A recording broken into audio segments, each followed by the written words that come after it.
Before long, we're going to sell this house and move into a high-rise condo, so you'd better start looking for a new place. Maggie's mother, Karen, sneered. You're not thinking you'll get a dime of our father's inheritance, are you? We're having you relinquish your right to it. You got that, Ashley? My sister threatened me, her face a horrifying mask of cruelty. Ashley's boyfriend stood to the side, his laughter only adding salt to the wound. It was unbearable. Our father's funeral had barely finished, and they dared to talk like this. You heard the absolute worst. I can't stand this anymore. I'm cutting ties with you all. The moment I shouted those words, the doorbell rang. Standing there was a man I felt like I've met before. My name is Maggie at 22. I'm soon to graduate from university. Nothing to brag about, but I'm strong-willed and patient. From my childhood through university, I've always quietly and diligently focused on my studies. I've maintained reasonably high grades, and I do have dreams I want to fulfill. Although I'm content with my daily life, I also have a significant worry. Maggie, come downstairs now. A loud voice rang from below. With reluctance, I went downstairs to find my mother, Karen, and my sister, Ashley. Mom, sis, what's up? I was studying, I said. As usual, you nerd. You're still studying even though university is almost over. What a hard worker, Ashley laughed. The one laughing was my sister, Ashley, the beauty like our mother. She's flamboyant and was even a popular model back in the day. Now she's unemployed under the guise of helping around the house. We're going shopping. You should clean the dishes and do the laundry. Don't forget to iron properly, okay? Also, we're out of detergent and other things, so you should go shopping. Mother calmly ordered me to do the housework, knowing she would get furiously angry if I talked back. I quietly responded, okay. I left the house stressed out to the nines and high in spirits. I need to get on with that. I muttered quietly as I started to clean up the mess they had left behind. Mom, a former beauty queen, has extravagant tastes and loves luxury. She's always favored my beautiful sister while ignoring me since I'm not all that pretty. Moreover, they've always dumped housework and other chores on me as if I'm their maid. My sister took advantage of this, and I've been oppressed by them since I was little. Yet I've tolerated it because, after all, we are family. And then my phone rang. When I looked at my phone screen, it read Dad. Hello, Dad. It's been a while. I could tell my voice had brightened.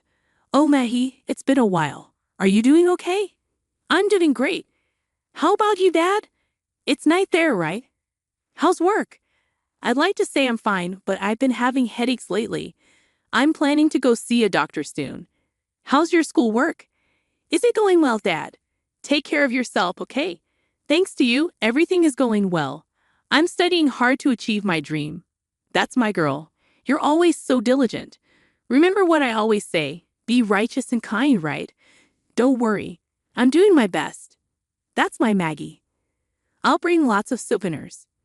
When I returned home after that conversation, I hung up the phone. To put it bluntly, my family is well off. This was largely due to my elite father, Harry, who has been flying around the world for work since his younger days. Although he was often away from home, he was kind to me and showered me with love whenever we had the chance to meet. I adored him dearly. However, to my mother Karen and my sister Ashley, he was nothing more than an ATM. The harsh truth was that they were living lavishly on the money he earned. Be righteous and kind, Maggie, he would say. His presence was always nurturing and supportive. He was my rock, and that's why I was able to stay strong until now. Several months later, shortly after I graduated from university, a chilling event occurred. Maggie, Dad has.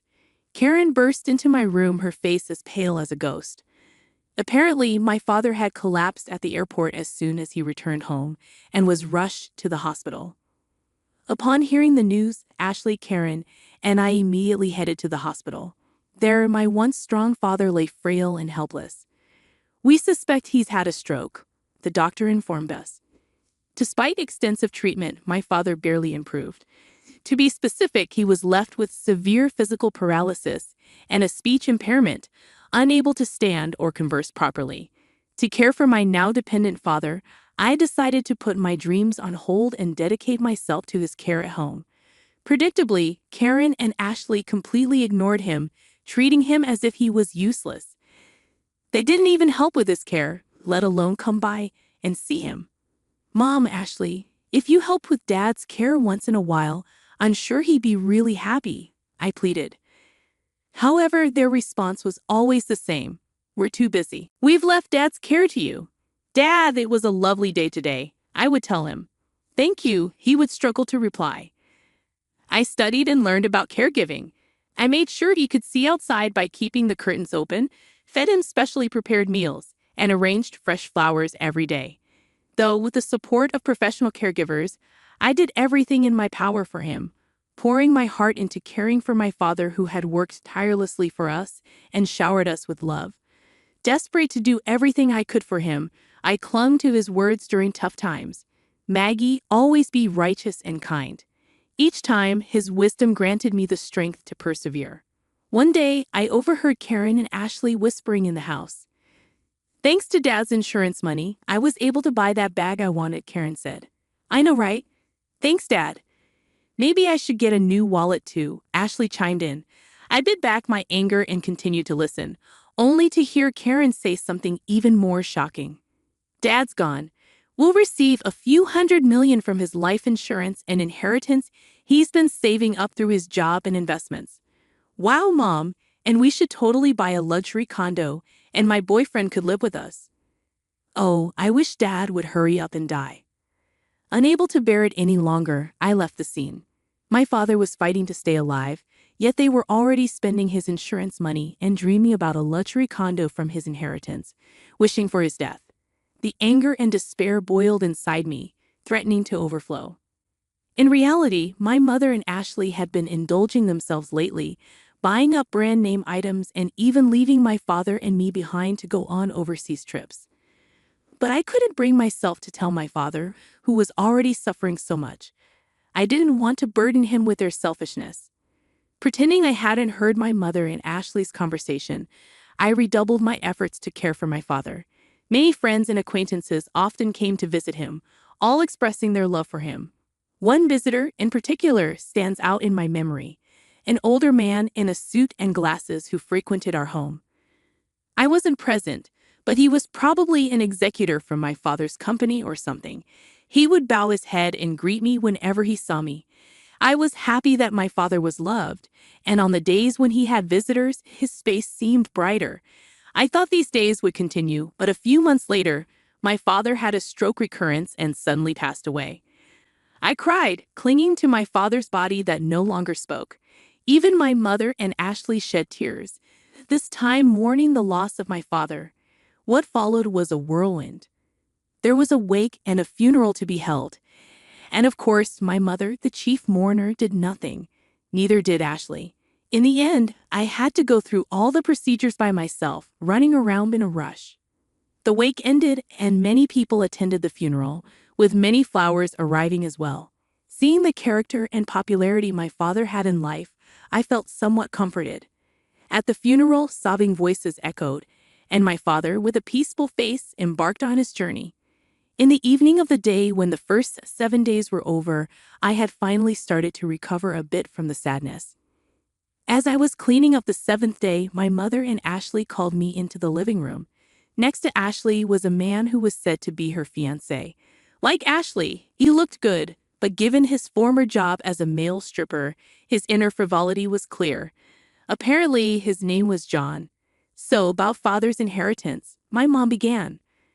I had a terribly bad feeling, and then my mother, laughing scornfully, said something outrageous. "We'll get a lot from your father's inheritance, so we decided to sell this house and live in a luxury condo, so you should leave." "Mom, it's only been a week since Dad passed away. Are you already talking about the inheritance and the luxury condo?" "We've already signed the contract. It's a high-rise, brand new." "You already signed? When did you?"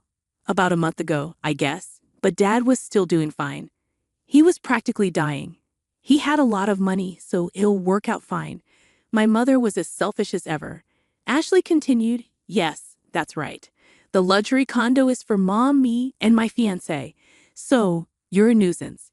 You should hurry up and find some shabby apartment, okay?" Even you, sis? Are you serious? Of course. Don't even think about getting any of Dad's inheritance. We'll have you renounce it. You understand, right? Ashley was approaching me with a terrifying expression, her fiancé laughing beside her. Seeing my father's inheritance in the corner of my eye made me feel suffocated.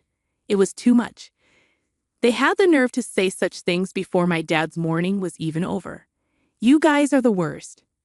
I can't stand it anymore. I'm cutting ties with both of you. Huh? We'd actually feel relieved if you cut ties with us. My mother and Ashley laughed at me.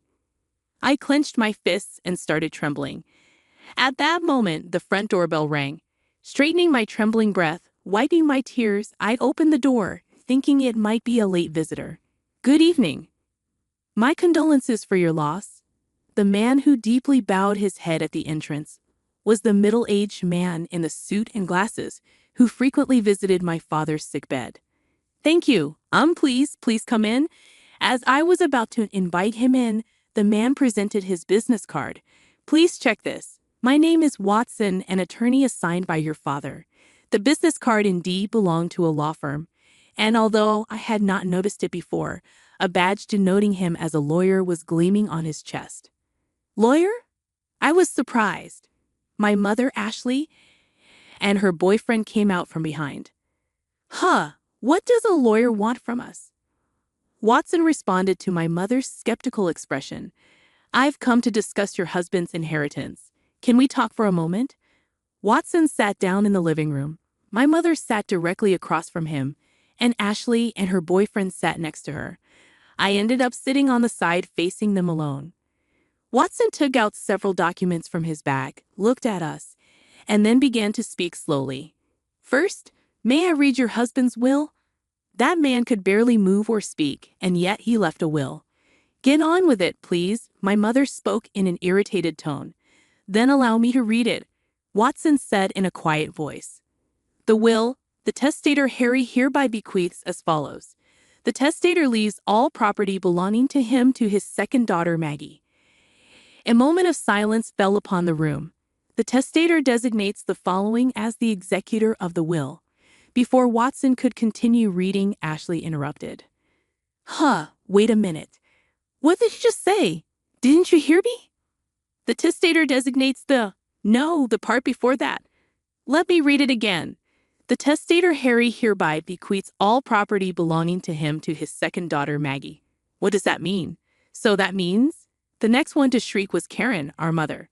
In other words, it means that Maggie will inherit all of the estate. Karen and Ashley exclaimed in unison. I was so shocked that I couldn't breathe, and all I could do was stare in astonishment.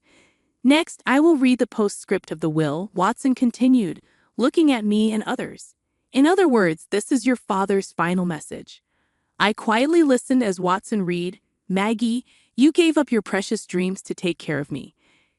I wasn't able to pay much attention to you because I was always working, but I truly appreciate it. Thanks to you, I was able to pass away peacefully and fulfilled. Upon hearing my father's last words from Watson, tears started to well up in my eyes. Maggie, always be kind and correct. I know you can do it. Your father will always be watching over you. Please be happy. All I could do was sob in front of them, while Karen and Ashley were making a big fuss. Wait, what does that mean? So the inheritance all goes to her? Yes, what happens to our money? In response to their outburst, Watson cast a brief glance at them. You two are not mentioned. By the way, Maggie is also the sole beneficiary of the life insurance. What are you talking about? Do you think that's allowed? Karen turned beet red, ready to burst at any moment. That's right. Isn't there something called a reverse portion that's supposed to be guaranteed to the wife and the children, right? Ashley leaned forward eagerly. You're referring to the statutory reserve. Indeed, you too have the right to claim a statutory reserve from the inheritance that Maggie will receive, Watson said in a matter-of-fact tone. Of course, Karen seemed to be getting back to her usual self. Even if there is a will, if its contents are unfair, you can claim a share of the inheritance prescribed by the civil law. However, Watson continued, Harry had commissioned us to investigate on the fact that you, Karen, and you, Ashley, were living luxuriously with Harry's money and squandering the insurance money. The eyes of Karen and Ashley widened in astonishment. Indeed, you purchased a luxury condominium and a car, and you spend quite lavishly on host clubs and overseas trips. All the caregiving and household chores were left to Maggie alone. Moreover, there were even remarks hoping for Harry's death. My father knew everything. He knew everything but pretended not to know. That's my mother stammered. Watson responded calmly. In this case, it's unlikely that the distribution of the inheritance will be deemed unfair. Even if you take it to court, it's very unlikely you'll be able to claim anything. Of course, you can try if you wish. I'll be the one you'll be set up against. My mother's face had turned a pale blue. That's ridiculous, my sister also muttered. When Watson was leaving and I walked him out to the entrance, he said, Maggie, you have grown up to be quite admirable. Your father always spoke of you with such joy. Really, my father have known your father since we were young, and I was honored to take on this request. Your father felt he was too lenient with the other two, but I believe he found peace knowing how well you turned out. Watson's eyes were squinted in a warm smile. I was so touched that I teared up again. Please live a happy life from now on. You know I'm always here to help. Watson left me with those words, and I kept bowing deeply to him. A year later, with Watson's help, I was able to inherit all of my father's assets. As for my mother and sister, my mother, unable to pay off the loans for the high-rise condominium she had already contracted, the expensive car, and the designer goods, eventually went bankrupt. My sister, on the other hand, was quickly abandoned by her boyfriend when he learned that she wouldn't be inheriting anything. I heard through the grapevine that she's now living with my mother and working part-time. They called me for a while, but I kept replying, I cut ties with you. Please contact me through a lawyer. I thought that was what my father wanted too. Now, they don't contact me at all. As for me, I used my father's inheritance to attend law school, a dream I had once given up on. Originally, I wanted to become a prosecutor to uphold my father's words. Always be kind and correct. But now my dream has changed. After working with Watson, who had saved me in my time of need and provided unwavering support, I started to admire being a lawyer myself. So now I'm studying hard to become one. I strongly wish to become a lawyer like Watson, who is always just and kind.